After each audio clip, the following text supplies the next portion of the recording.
Welcome back, everybody, to the A Little Less Fear podcast. I'm your host, Dr. Lino Martinez. Today, I would love to welcome Rachel Lavin, is a published author of the Doughnut Diaries, professional speaker and body love educator, certified personal trainer, and a certified health coach.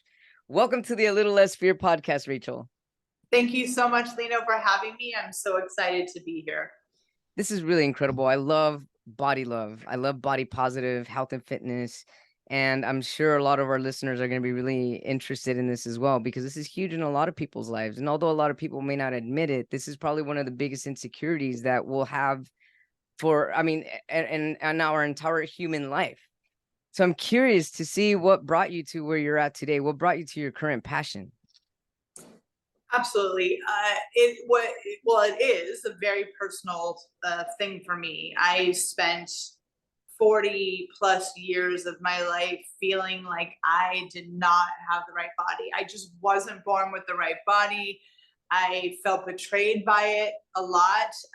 I felt angry at it a lot. And I did, things to my body like restrictive dieting. I took diet supplements. I over exercised. Then I would get exhausted. And I mean, it's just, I could probably spend the entire hour on the negative, right? And tell you all the things that I didn't love about my body. But when I turned 40, something just happened. And I just said, I don't want this feeling anymore. I want to be happy. But I think I had kind of started and stopped so many times that I had realized at that moment that it couldn't just be like wishing on a star. I had to do some serious work, and I had to get deep, and I had to get raw, and I had to deal with all the things that were traumatizing me, that was preventing me from loving myself. And so that's what I've done. So you had to, thanks for sharing that. So you had to go deep and you had to go raw. Do you mind talking about some of this? Not at all, please. What's considered deep and what's considered raw for you? I just started kind of focusing on my patterns. What am I doing? What am I doing that's making me feel empty? That's making me feel sad? That's making me feel unlovable? And at the same time, why can't I find love? I mean, it was always a constant barrage of just negativity and hanging on to the wrong thing or the wrong person because it was just a little glimmer of what I thought I needed. And what I really needed was to love Rachel. And I had to let go of who I thought that I was supposed to be and just kind of be okay with the process, be okay with that I wasn't going to be okay for a while, and kind of realize that I had to start over. And I did that not only with, I went to therapy, I read some amazing books, I did some journaling. I mean, I did all the things and I tried things, some fit, some didn't. But I just kind of started being really honest with myself. And the one thing that I say all the time is I had to start being kind to myself. And that was one thing I was not doing. I love that. You had to start being kind to yourself. What does that look like? Oh my goodness. Well, it started with something very simple. It seems very simple, but I'm sure your listeners will understand how hard it really is to start talking nice about yourself to yourself. Yes. And one thing that I had to recognize that I was looking outside of Rachel for validation. I was always putting my power in someone else's hand by saying, how do I look? Am I fat? I know I'm fat. Don't look at me. I mean, I just was giving my power away constantly and giving away love for myself away all the time because I just didn't know what to do with it. And so those two things, I almost had to stop cold turkey and just say, no, I'm not going to ask anyone's opinion about Rachel anymore. I'm just not going to do it. And so those things that I was expecting other people to do for me, I started to do those for myself. Excellent. And that's the beginning of a self-love journey. Yeah. So when you started to do these things for yourself, I can imagine it wasn't overnight. What were some of the things, some of the major things that you did for yourself that catapulted you into your new self? Speaking kindly to myself was a number one, because I mean, I'm sure anyone who's ever experienced a poor body image or low self-esteem knows the constant and frankly awful things that you say to yourself and think to yourself. So I had to kind of make myself aware of that. Like, let's just use you're fat. And I would say, no, I'm beautiful. I'm not fat. I'm safe right now. Whatever I needed to kind of get myself soothed. My therapist taught me that expression, and I love it because it's so true. You have to learn to self soothe yourself when those things happen. And so I started doing that. And the other thing I lived in New York City at the time of this beautiful journey. And I started taking myself out on dates and like being able to be alone with myself and do things by myself, which I don't know if people understand how empowering that is.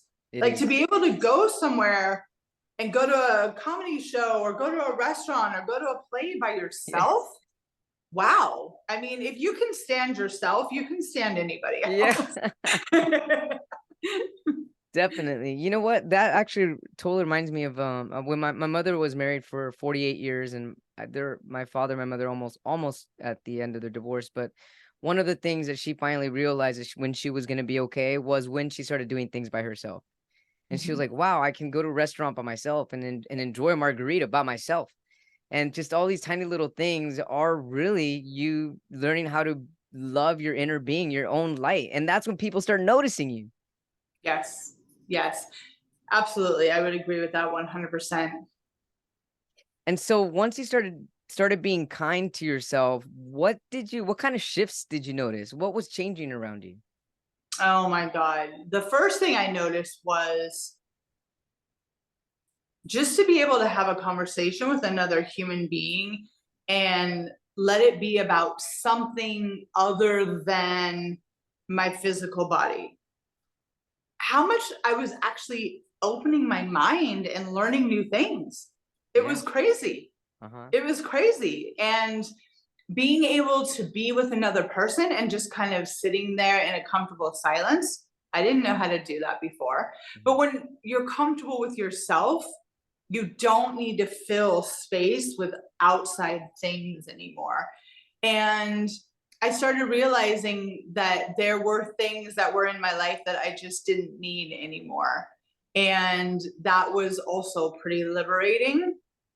And I just started experiencing the world. I went and I started traveling. I started making new friends. And like I said, if I wanted to do something, I didn't not do it because I didn't have someone else to do it with or because I wasn't in a relationship. Uh-huh. And that for me was such a kind of eye-opening and jaw-dropping and just enlightening all in itself, because I had been around people my whole life. Even when I think internally I knew I needed to be alone to like refresh, I ignored those signals and I was constantly around people. So to have some like peace and quiet was so awesome. So you're saying that even before it was hard for you to kind of have some alone time, some quiet time for yourself, you kind of always surrounded yourself around a lot of people.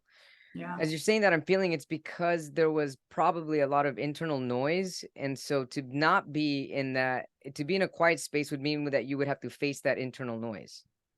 I would agree with that 100%. Yeah, for And sure. so now you're being kind to yourself and now you're able to have this time to yourself. But what was it like when you're being more kind to yourself, traveling and meeting new people, when you did have some alone time and I mean, how was that okay? What did that feel like to you? I mean, it felt scary at first, Mhm. but I did not know then that I know now that I am an introvert with extrovert qualities. So I actually really need to have some alone time where I Sure. can rest and recuperate and re-energize myself. Because I used to be like really snappy and be tired all the time. And I didn't realize it was just because my energy was so depleted. Yeah, And learning that about yourself, I think, is very valuable for all of us. I mean, we need to know that. absolutely. And then that allows you to give yourself the permission to have a chill day, where Oh a my lot of us God. don't. I'm gonna admit I hardly have chill days, and I'm in that process now where it's like it's so I don't know what to do with myself sometimes, Rachel, when I have a day off. I'm like, what do I do? I'm so used to being on the go, go, go, go, go, and it's kind of like, oh man, what do I do? What do I do? So what do you do in those days? Do you ever hit times like that where what do I do with my time, or do you kind of Yeah. just know now what to do on your downtime? Yeah. Sunday is my day either to spend with my boyfriend, or it's my day to just spend doing something I want to do without other people. Now, do I absolutely have this rule where I don't do anything on Sunday, like go to brunch with my girlfriends? Of course not, if I want to do it. But I have no problem saying no now. And I think that that is such an energy saver. And I Yeah. think, it's very funny how just learn to say no. And I think when you're kind of a people pleaser and you don't really know yourself, all you want to do is just say yes. You just yes, yes, yes, yes, yes. Yeah. And that first time that I said no to something, I was like, whoo. But yeah, now it's like off the list. Nope, nope, nope. No, thank you. No, next time. And I have no problem with it. That's beautiful. And that's because of you being kind to yourself, there's no issues in putting boundaries to protect your energy. Mm-hmm. So let's talk about the Doughnut Diaries. What an incredible, incredible title. I love it. Tell us about the Doughnut Diaries and how it came to be. Absolutely. Well, my book is what we've been discussing. It's my personal story of, going through the constant dieting, constant restriction, up and down in my body weight. I mean, just telling people my story and then kind of telling them how I came out the other side and how I empower myself and how I accept and love myself. And my main goal when I wrote my book was that I really wanted to people. I know now that the longer I've been in this space, it's not just women, it's men. But at the time, I wrote it for women because I know how much we all feel alone in this place. And I want to start breaking down those barriers, because it doesn't matter how successful you are, how beautiful you are, how thin, how fat, whatever word you are going to use to describe someone, none of that derails your value as a human being. And we Right. should all love and support each other no matter what our choices are and no matter what our bodies look like. And I think we've lived in this tiny, stupid bubble of society that you have to be 34, 24, 36 if you're a woman. And if you're a man, you got to have big muscles and a chiseled jaw, and you have to have a deep voice. I mean, all these things that we've lived by regarding men and Yeah. women for so long, and it's just so tired. It's tired, and we need to move on. I love that. Yeah, I mean, it's tired, it's exhausting. And you start Yeah. to lose your identity when you're identifying with all these other constructs that society say you should be a certain way. It's like, wait, Yeah. hang on a minute. Well, how should I be? Who am I? You start Yeah. saying, hang on a minute. Well, who am I? Absolutely. Yes. So take us through the Doughnut Diaries. So does it start from like your childhood, or does it start from like the time that you started your actual the start being kind to yourself, giving yourself kinder words? How does the book begin, and what is it, take It us through it? starts with me talking about, like, every chapter is like a segment of my life. So chapter one is all about my food, my relationship with food, my dieting, and then movement and recovery, turning 40, and then finally kind of just feeling like I'm whole.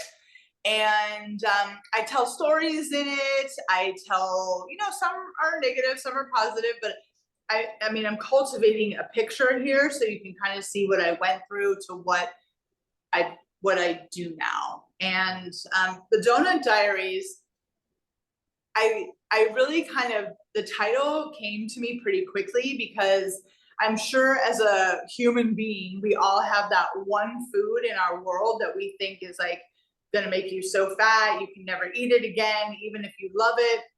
And for me, that was donuts, because I had such fond memories when I was growing up, like a donut with my uncle. He would take me to the donut shop and we would get a donut and it would just be fun. And then you grow up and people tell you, well, you can't eat donuts because they're going to make you fat. And you internalize that and you believe that. And my point of the title is because we all do that. We all suffocate our joy because we think we have to be a certain thing.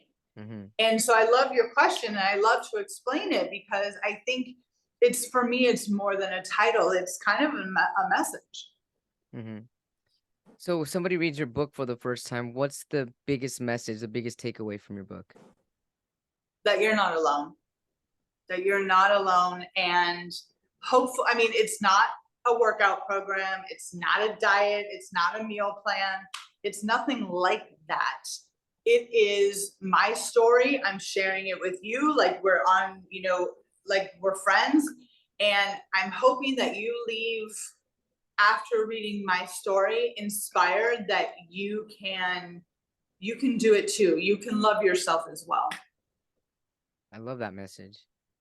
We all need to love ourselves a little more. A lot more. A lot more. Yeah, exactly. And so you're also a personal trainer and a health coach. Yeah.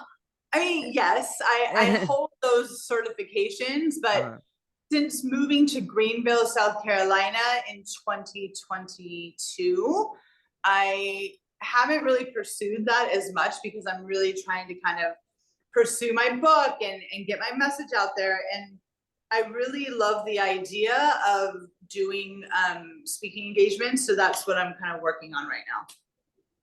Awesome.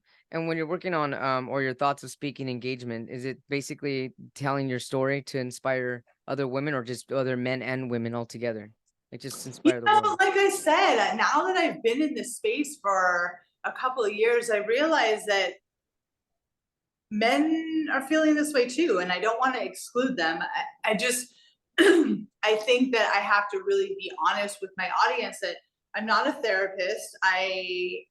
This is a personal journey for me. I want to share my experience and share with you how I have healed myself and how I continue to heal myself. And from a very honest place. Like for instance, the other day I had a moment where I was like, I don't want to be in this body. And I respect those moments because I felt that way about myself for over 40 years. So for me to expect, 10 years, 5 years for that to go away, I think that's a little unrealistic. But what I can tell people now is that when I have those moments that I can self-soothe myself and accept that it's a moment and not let it ruin my day or not let it derail everything that I've done so far. Mm-hmm. That's so important because a lot of people think, including myself, being on healing journeys, that it's going to be linear. Okay, once I'm healed, I'm healed. It's like, well, you're going to come back sometimes. There's going to be a reminder of something, and that's okay as well. Because healing is not linear. It's not a one-way street. Yes, and I think that to your point, we have parts of us that we think we've healed and we haven't. And so when you have to revisit it, it's just an opportunity for you to fully heal from it. So I don't get upset with those moments anymore because I'm like, okay, you're still stuck in there somewhere. Let's free you. And how do you start to free that stubborn stuckness? Well, when I was talking to you and I kept saying moment because I want your listeners to understand that instead of it being something that the moment I wake up, my head starts going and until the moment I go to sleep. So like imagine 15 hours of constant negativity about myself. So that's why I'm so grateful that there are moments now. And they don't take over my life. They don't rule my world, and they definitely don't ruin my day anymore. Do I still feel them like in my soul? For sure. Of course. Yes. Have there been days in this journey where I've cried about the size of my body? Yes. But I'm able to say that I love myself with all my heart. And I'm able to say that I know that it's going to be okay. And I'm going to be able to have a new day tomorrow, and we're going to start over. I love that. There's always light at the end, right? No matter what, there's going to be some light, or at least a peak of a light. Little sliver. Yeah, at least. So what kind of feedback are you getting from people? I mean, listen, every time I have a conversation with another person about this, it's like instant knowing. But it is interesting because I think I'm coming at it with such a raw honesty that a lot of people are still so inserted into their belief system that some people just aren't ready yet. And that's okay. That is totally cool. I'm not here to push you or tell you that you're never going to find happiness if you don't do it my way, because that's just not true. But that's why I'm creating some workshops to take out into not only my community, but hopefully, a little bit further. Our relationship as human beings with food is so tainted, and we almost need to start from scratch. And so I love to just kind of focus on that. Again, not a therapist, I'm not a doctor, but I've been in the fitness and wellness industry for over 20 years, so I know a little bit. Oh yeah, a lot of bit. And what about like as far as different age groups, do you feel that the way people feel about their body differs depending on generations or age groups, like teens versus 20s, 30s, 40s, 50s, or do you feel that it's the same all around?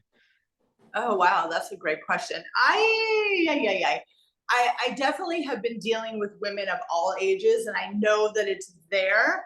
It might be to different extremes depending on depending on how old you are. I know ladies that are younger, of the social media age, they're inundated with body stuff all day, every day.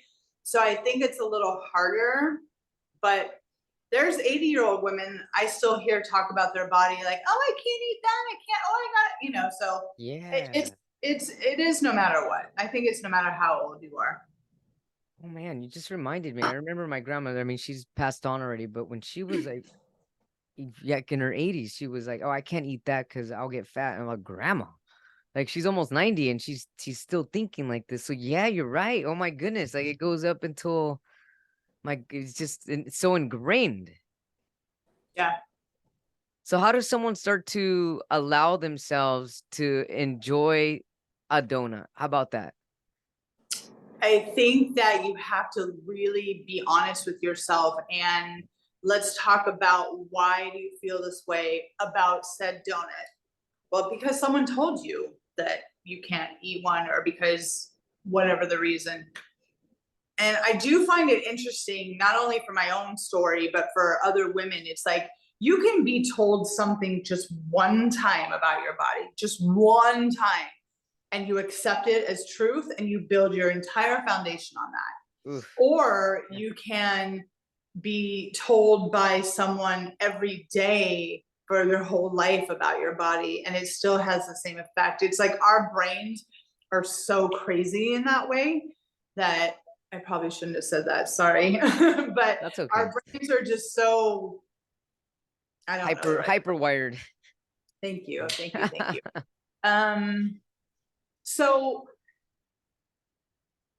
I think that if you're open to healing your relationship with food and learning what foods make you feel good, and what I mean by that is food is your energy source. If you want to really simplify what food is, it is gas for your car. And in this day of hybrids and electric cars, food is the plug for your car, okay? It makes your car go. So your vessel, your body needs food. So it's really best if you figure out what foods work best for you.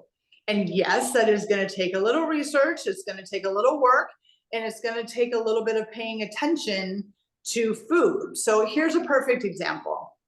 If I eat anything with like in the pepper family, like green peppers, red peppers, it causes me to have a stomach ache and I get crampy. I just don't do well with those types of foods. But I can eat a whole rainbow of other vegetables that make me feel great. They make me feel energized. They make me feel full. They make me feel like I could go and work for a couple more hours or whatever. So that's what I mean when it's important to understand what foods work best for you. And a lot of people are stuck in this, I only eat this, right? And they have like 3 things that they eat because they insist that it's healthy and they love it. Okay, so if you want to live on kale, oatmeal, and protein shakes, great. But you are missing out on so much life and so many nutrients. I just don't think people understand that. What food is. It's literally, it's Fuel. the vitamin shop. That's what food is. Yeah, right. It is the vitamin shop. Yeah. And so in discovering what's good for someone's I guess own individual vehicle, it'd be a great idea to experiment with different foods and see how you feel afterwards. See how your body feels. Does your stomach hurt? Do you feel tired? Do you feel weak? Do you feel excited? Do you feel hyper? Do you feel more awake? Do you feel stronger? Do you feel like running a marathon? So just kind of basically keeping a diary on the way certain foods make you feel. You can do that, but it's actually a really quick process. You know, if you just take a note, whether it be physically or mentally, okay, so I ate, let's say I ate a steak with broccoli and mushrooms last night, and I didn't feel great. Well, now you know 3 things that you have to test, right? Oh. So you have to eat them separately. So you have to eat red meat, you have to eat mushrooms, and then you have to eat broccoli and see if that feeling comes back. Let's just say it's the mushrooms that do it to you. Okay. That's just because I hate mushrooms. So now you know I can't eat mushrooms. But I think a lot of people don't understand too that sometimes when you change the form of how it's prepared, such as let's say raw broccoli versus cooked broccoli is a lot gentler on your system than raw broccoli. Sorry. Interesting. I didn't think of it like that, Rachel, because I've had some tummy issues myself, and I've just kind of like, oh, I just can't eat all that. But it just makes sense. Kind of break down and see which ingredient in the full meal that you just had disturbs your tummy or makes you feel a certain way, and that way you know what to eliminate. Yeah. That's Some of awesome. the tells when your body it doesn't like something is like, you know, a bloating feeling of like inflammation, like your hands like feel like they're stuck because there's so much like inflammation there. Not being able to go to the bathroom is one. Just like feeling like you're going to throw up. So a lot of people think that that's acid reflux, but it's actually a reaction to something you just ate. And so they're compounding it by putting some acid on them, and they're not taking the food out of their diet. And they're thinking, oh God, there's something wrong with me. I don't feel good. Instead of like, oh, I can't eat peppers, and just leave it at that. Right. Because then if you start identifying with like something making you completely sick, you start eliminating other nutrients, as you were saying earlier, that could be important simply because you're kind of just saying, well, this thing made me sick, so I can't ever eat that whole plate ever again. Right. This is awesome. I love this. Who knew food could be so fascinating, right? Yeah, it really is actually.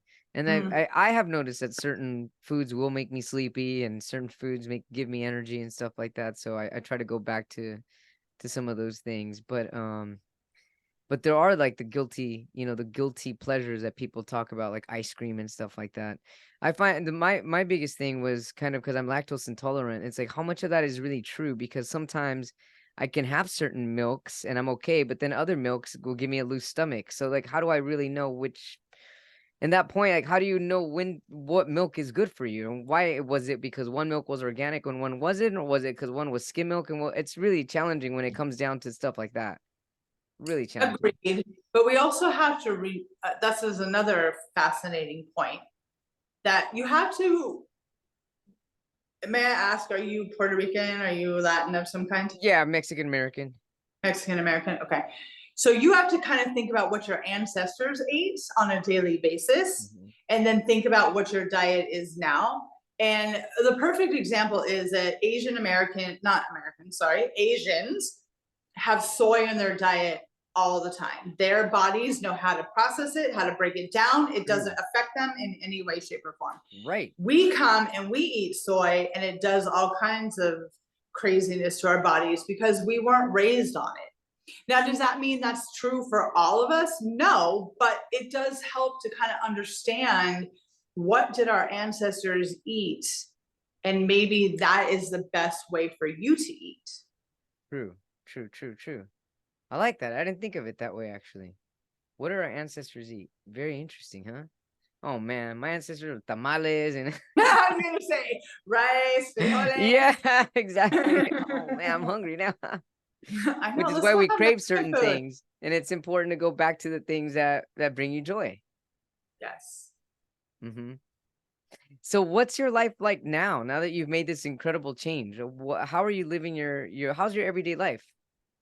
My everyday life is amazing. I'm happy. Am I happy all day, every day? I have my moments, but I go to bed grateful as hell. I wake up grateful, and I am just so open to the new place my boyfriend and I have moved to and the community here. I mean, already in just less than 2 years, I've made some amazing friends. I've made some amazing connections, and being able to take my new business in a direction that I didn't even have time for when I was a full-time trainer in New York. Not that I didn't have a great life in New York. I did. And has it afforded me to change locations? Absolutely. Grateful for it all. But I was a busy trainer. I had 6 days a week of clients, and I had no time to really kind of write my book or write a blog or do the things I'm doing now. So I'm so grateful for that. You mentioned something really important, that you're grateful every day and you're grateful every night. What does that look like for you? What is gratitude? What goes into your gratitude thoughts? I I just am grateful for the fact that I have this life that I get to live, and I get to help people, and I get to enjoy it. You know, I don't compare myself to anyone. I mean, I would be lying to you if I said I didn't have my moments where I really wish I was here. But then I have to remember, I didn't build my successful training business overnight. What makes me think I'm gonna build my bodylove, business overnight? I have to be patient. But when you are in an environment, that was a tongue twister, where you're happy, you kind of just, I think, accept going with the flow a little bit more. And that's how I kind of knew I was done with New York, because I was grateful, but the noise was getting to me, and I knew that I wanted to change. Mm-hmm. Thanks for sharing that. You just said something when you said your body love business. And as you said that, I thought, well, what does it fully mean to you to love your body? And can anybody learn to love their body, or is it or are there just some people that just never will or never can? I would love to think that we all can, but Uh-huh. you have to want it. You have to be open to it. You have to do the work. You can't just, and that's why I know you've been using the word body positivity, and that's fine. It's fine. I don't really care that much. But for me, the distinction is, people think body positivity. Oh, I'm just going to love my body and that's it. Boom, boom. Yeah. No, no, you have to love yourself from the inside out. That's the only way that you Yeah. can sustain it. So to love yourself from the inside out could also, what does that look like? 'Cause right now, as you said that, love yourself, and I'm writing this down. From the inside out, as you said that, the one thing that came to my mind was literally loving your insides, loving your cells, loving your organs, loving your bones, loving your blood, loving your heart, and telling all of these inner organs how much you love them. And that way you can actually get a view on all the inside makeup that's making up the outside. And the love can kind of, I guess, hug you at the very least when you step out of that, being grateful of like everything that you have from the inside out. Does that make sense? 1000%. I love that. I think that needs to go on a t-shirt. I think all my little cells are dancing right now. They're like, yeah. Right? Yeah, they're like, yes, give us more love, please. Yeah, definitely. Wow, this has been really awesome. Thanks so much for sharing, Rachel. Where can our viewers or watchers and our listeners find the Doughnut Diaries, and how can they get a hold of you if they need to get a hold of you?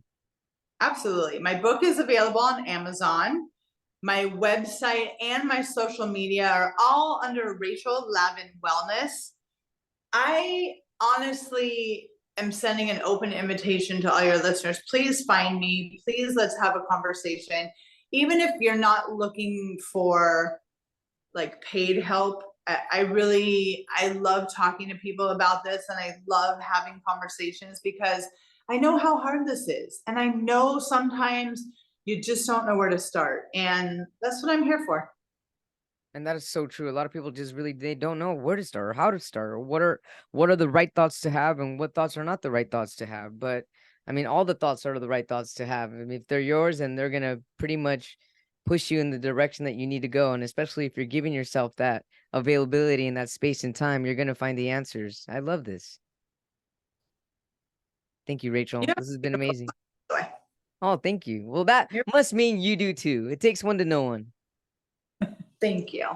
Rachel, it's been awesome. Thanks so much. I wish you and your loved ones and your incredible Body Love company all the best. And the Doughnut Diaries. Yeah. Thank you. Bye-bye.